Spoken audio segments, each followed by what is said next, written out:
New ইয়র্কের John F Kennedy বিমানবন্দর। স্থানীয় সময় বিকেল 5টা। সাধারণ যাত্রীদের ভিড়ের মাঝেই এক অদ্ভুত চাপা উত্তেজনা ছড়িয়ে পড়ছিল 4 নম্বর টার্মিনালের বাইরে।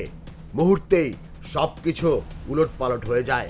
এনসিপির সদস্য সচিব আক্তার হোসেনের দিকে ছুড়ে মারা হয় 2টি ডিম। পাশে ছিলেন যুগ্ম সদস্য সচিব তাসনিম জারা। তাকেও অপমানজনক কথার শিকার হতে হয়। ঘটনা ছিল আকস্মিক কিন্তু পরিকল্পিত বলেই সন্দেহ করা হচ্ছে।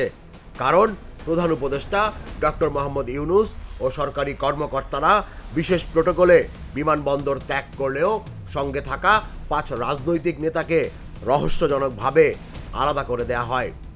ভিসার ধরনকে অজুহাত দেখিয়ে তাদের সাধারণ যাত্রীদের মতো দীর্ঘ লাইনে দাঁড় করানো হয়।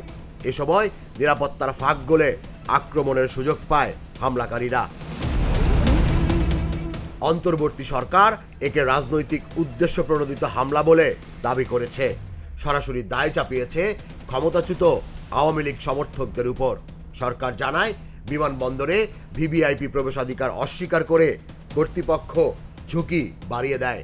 হামলার পরই নিউ ইয়র্ক পুলিশ দ্রুত অভিযান চালিয়ে একজনকে গ্রেফতার করেছে। তবে আরও কারা জড়িত সেই প্রশ্ন এখনো অজানা। বিএনপি মহাসচিব মির্জা ফখরুল ইসলাম আলমগীর ঘটনাটিকে আওয়ামী লীগের সহিংস রাজনীতির ধারাবাহিকতা আখ্যা দিয়েছেন। অপরদিকে এনসিপি নেতৃত্ব দাবি করেছে, এই হামলার নেপথ্যে রয়েছে সংগঠিত নাশকতার নকশা, যা জুলাই গণ অভ্যুত্থান থেকে শুরু করে বিদেশের মাটিতেও তাদের টার্গেটে পরিণত করেছে। এখন প্রশ্ন হলো, আন্তর্জাতিক মঞ্চে সরকারের শীর্ষ নেতৃত্ব যখন সর্বোচ্চ নিরাপত্তায় ঘেরা, তখনই কেন রাজনৈতিক নেতাদের অরক্ষিত রাখা হলো? কে বা কারা ইচ্ছে করেই নিরাপত্তা সমন্বয়ে এই ফাঁক তৈরি করেছিল? জেএফকে বিমানবন্দরের সেই ডিম হামলা এখন শুধু একক ঘটনা নয়, বরং বাংলাদেশের রাজনীতির ছায়াযুদ্ধের এক ভয়ঙ্কর প্রতিচ্ছবি হয়ে উঠেছে। তুষার ইসলাম, জাগো নিউজ।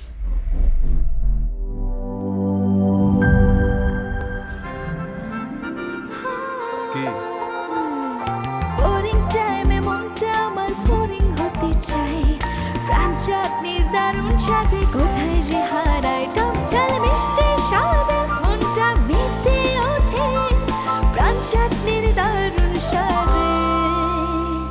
কোথায় যে হারায় প্রাণ চাটনির দারুণ স্বাদে। প্রাণ চাটনি, স্বাদের জাদু।